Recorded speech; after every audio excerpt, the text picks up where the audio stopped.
Here's a quick run through of the 12-ounce camping mug animation. Once you've downloaded your zip file, double click it and extract everything to somewhere on your hard drive that you can find later, and it will extract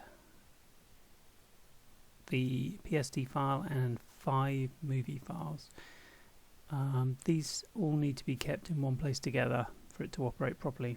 So once you've extracted, find the place where you extracted them to and double click the PSD.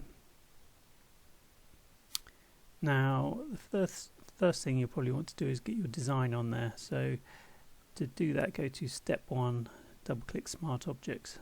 So just double click here.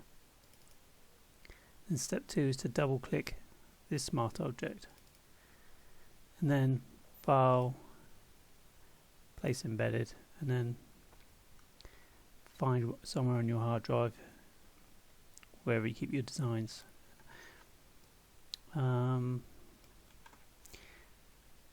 Once you've got your design on, you might want, if you want to leave gaps at the top and the bottom, you'll just need to size it. This is going to cover the entirety of the mug, but if you don't want that, you can leave gaps at the top and bottom, but be sure if it's a full wrap and the design is continuous on all the way around, that you fill to the width of this canvas.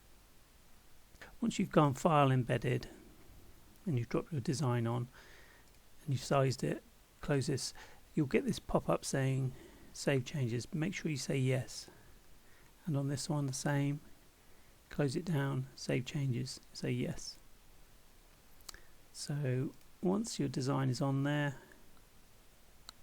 if for any reason you're not seeing this panel down here and you can't get to this render video, make sure you've got Windows Timeline switched on.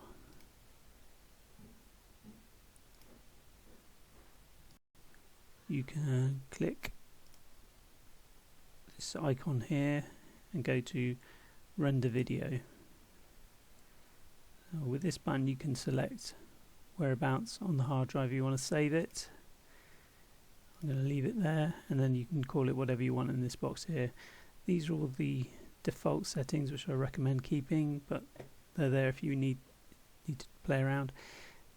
Click Render when you're ready, and it will save it into that location and that file name.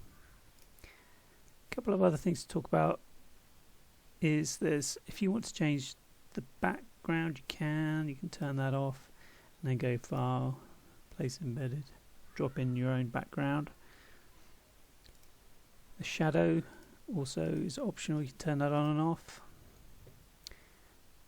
You can also change the color. Say you had transparent areas on your design and you wanted to change the color of the mug, you can do that by clicking. Let's change the handle first. Double click the color overlay and then change that to whatever you want.